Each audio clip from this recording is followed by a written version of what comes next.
I saw one of your videos was like how to fix your life, you know what I mean? And I'm just like, please, like how do you deal with imposter syndrome?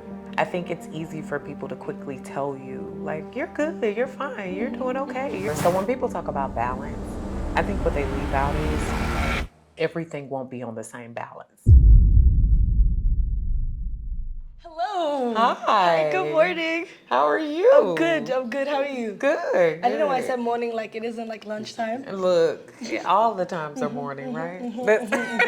I'm particularly excited about this episode because I have been watching Dr. Nina for like a hot minute now. So I had surgery, I had HS, which is like some skin condition, something. And I was looking on the internet, and it affects a lot of black people, especially black women, right? And I was looking on the internet because darker skin tone. Yeah. And I was confused. I didn't know what to do, and then I came across your channel, and I've like been watching you since. So it was crazy to open up the YouTube Celebrator thingy and find out that you were part of the class. I was so excited. So yeah, nice to have you on this podcast. It's amazing to meet you and to have connected with you, because that also gave me, like, I think confirmation that certain messages that you send out or might take a chance talking about are really helping and resonating with people. That makes me so happy. Oh yeah, absolutely. And yeah, can you please tell us a little bit about yourself? So I know from your channel that you're a doctor, you are a content creator, you're always giving us advice on how we can level up. But yeah, in your words, who is Dr. Nina? So all those things. I would say I don't even harp on everything that I do so much as how it adds together to make the whole person. So what I do by day, like I'm a full professor. I actually was just promoted to full professor last year, which was a goal. Before turning 40, I wanted to be a full professor, which is the highest level of professorship. I'm also a clinic director on campus. I am also licensed as a clinical psychologist, also in Texas and Louisiana. I do all kinds of stuff. So I love all things beauty, hair, self-care, education. I love to see people growing and being unapologetic for who they are. Like that's huge for me. Yeah, I love that. And we kind of already started our conversation somewhere on one of the amazing buses to go see the president of Kenya, actually. Oh, yes.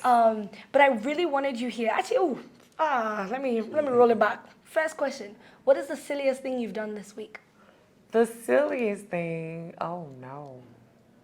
I don't know. I would say the silliest thing was getting here on Tuesday and not going to bed as soon as I got here. Yep. Because that time hit early and we had a lot to do.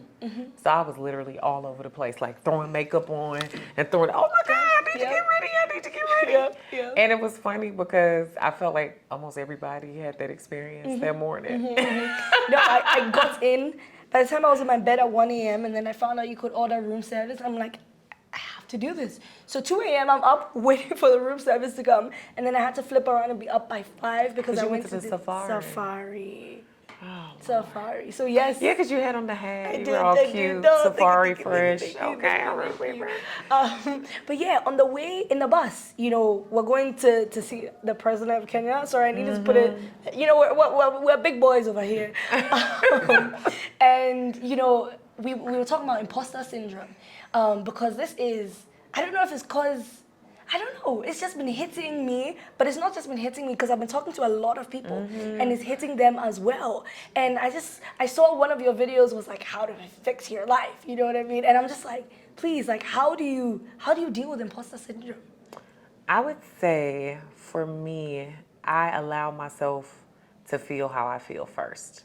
I think it's easy for people to quickly tell you, like, you're good, you're fine, you're doing okay. I think it's okay for you to have, I think I mentioned this when we were talking, have those lower points where you're like, you know what? No, I'm not feeling good about this. This is where I am. Because sometimes we skip over acknowledgement of those feelings. And when we do, we forget what it feels like when those feelings change. So if you never acknowledge that your feelings are not great about yourself at one moment, or you don't feel worthy, or you don't feel good, or you don't feel like you're your best, then when you do, you're not going to acknowledge the difference. So you're going to always be only looking for that good side. I'm one, I want to feel. Let me feel. But isn't that, but that's scary though, because in my mind, okay, so if I let myself feel the imposter syndrome, that's telling me that I'm a failure, you know, I'm not doing good enough. What if I go down a rabbit hole and I'm not And you able fall to, down. yeah.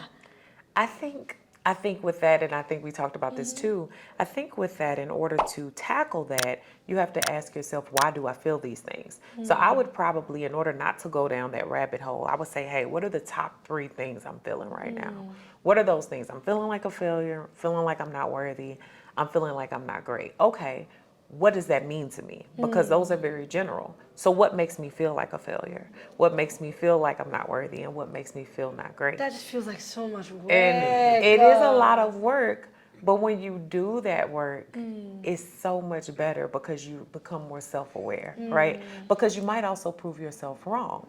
Because if you feel like a failure and you're like, I feel like a failure because instead of going to work out 6 times a week, I've only gone 5 times a week. And then, you know, when you hear that out loud, you're like, that's really not bad. That's actually really good. But you might have to let yourself feel that Yeah. first, because it's like, okay, why do I feel like that? And who am I competing with? And why is this so important to me? So I was gonna say, the a lot of times when we go through that process, we acknowledge those feelings and we acknowledge those thoughts, and it makes it easier for us to tackle them. So instead of going down a rabbit hole, so instead of us going down a rabbit hole, we feel more in control. And we feel like we've been able to say, you know what, I felt like that, but I really don't feel like that. Because I heard somebody talking about how imposter syndrome could also be, you know, used as a tool for good, for you to know, okay, so you do need to grow in this area. And what does that look like? But yeah, can you speak to times changing? So your husband came up with a really good point and like saying that, so like, yeah, like between us being in COVID, between, you know, at one moment you're in your 20s, the next moment you're in your 30s, the next moment you're having a baby, the next moment you're a family, you're married, like, can you speak to all of those things? Because it feels like there's a never-ending cycle of imposter syndrome. So, for example, what I deal with is, okay, you know what, one day I have my life together with my finances, but I don't have my life together with, you know, my friendships, you know, and I have my life together in one area, and it's just like, there's never a time where everything is balanced. And I'm just like, how do you not see that as a reflection of you feeling? Because I see what you mean by break it down and write down your whys. Like, break it down and understand what you're talking about. But what if there's so many different categories that like, I can't have so many whys, you know, yeah. I think one of the bigger things to understand is that life ebbs and flows. And you will never, so when people talk about balance, I think what they leave out is everything won't be on the same balance. You know, balance in fitness, balance in family, balance in relationships. During that time, everything equalizes, right? So if, you know, my relationships ain't as great as I want them, maybe I can also say, you know, but I am doing really well in fitness. I am doing better in finance. How can I use the time that I've stepped away from those things because they're now on autopilot to now invest in my relationships, right? So it doesn't have to be a negative thing that everything does not feel balanced. Everything doesn't feel like, it doesn't have to be a negative thing that everything doesn't feel balanced or the same. It should be more of a life is up and down. And each of these things are going to take on their own timing, their own things. But as long as I'm putting forth the efforts that I'm setting, then I'll feel better. And I think I mentioned to you about setting those small goals instead of those big ones. Because sometimes we'll make a claim like, my relationships need to be like this. But we're forgetting about the in between, right? So there's small things that have to happen in order for you to get to that greater goal. And sometimes we're not acknowledging that, oh, I have met step 1, 2, and 3. Now I still have 4, 5, and 6.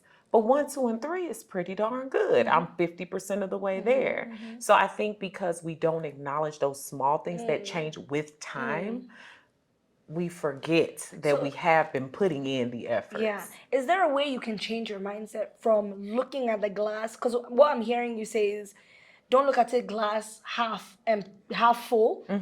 Who? Half empty. Thank you. Half empty. Don't look at it half empty. Look at it half full. You know, how do you change that? How do you change your mindset? How do you actively say, you know what, I'm gonna do this? Because I've had a lot of people talk about affirmations. You know, I've had a lot of people talking about all of these things. And another thing you mentioned in the bus ride was you need to teach yourself to deserve, right? Yeah.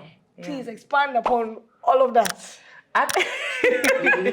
So teaching yourself that you are deserving is huge. So I think one of the things I've had to do is first, I have to allow those negative feelings to come out. Some people don't allow that, and a lot of people are uncomfortable hearing that. I don't let people stop me from expressing my negatives. Like, it's okay. Like, I'm a human. So if I don't acknowledge those, I can't just focus on the good. I have to allow myself to feel the negatives. So teaching myself comes with, okay, this is what I don't like. I'm aware of what I don't like. Helps me to become more aware as a person of what I want, what I don't want, what I like about myself and what I don't. And also keep track of what's changing for me and what's not, right? Because some personality characteristics, some things we do, they stick with us. They might change, but they stick with us.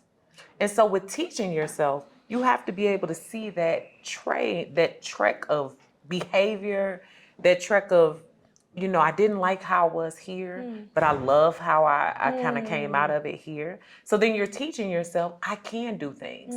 I am dependable. I am good. I might not be 100%, but I have shown good faith in getting towards that goal. And so when you're teaching yourself, and I mean, pulling it all together, teaching yourself is allowing yourself to feel the good and the bad, but learn from both instead of ignoring one or the other, or becoming just so numb to both that you learn nothing. So I think people can be overly optimistic. No, because So that it's is like, weak. oh, it's fine, it's fine, everything's good. I'm gonna be good. I'm gonna be good. Yeah. Sometimes you have to acknowledge stuff just sucks. It's not good. It didn't happen right. Yeah. And I need to do better. But without acknowledging that other side, you can't do that. And sometimes you feel better when you do that. So I think a part of this positivity, and I know you've probably heard of, like with mindset change, you've heard of people saying toxic positivity. It's No, where speak people more on that, yeah. people become so like engulfed in positive that they don't want to even reverence any negative at all. And that's not life. We don't make change without acknowledging negatives. That reminds me of And caterpillar versus the caterpillar butterfly thing that you talk about. yes, so I talk about the caterpillar versus the butterfly, but I don't think they're necessarily negative, but a lot of times a caterpillar is doing what a caterpillar is supposed to do, right? They're the first part of becoming a butterfly, but they're not yet there. They're still in the process. They're crawling, they're doing the dirty work, and then they literally risk their lives becoming a butterfly, right? And when they become a butterfly, they're this new thing. They're flying, they're doing things differently. So now they can't really hang with their caterpillar friends, right? And there's a difference. But you have to acknowledge that difference. And it doesn't mean that anything's negative. It just means that our timing is different and I have to focus on different things where you have to focus on different things, and that might drive some distance. And with life, I feel like that applies across everything we do. So I think teaching yourself that you're worthy, like if you think about, I'm glad he brought that up. When you think about what a cocoon goes through to become a butterfly, dang near dies several times. Birds could eat it.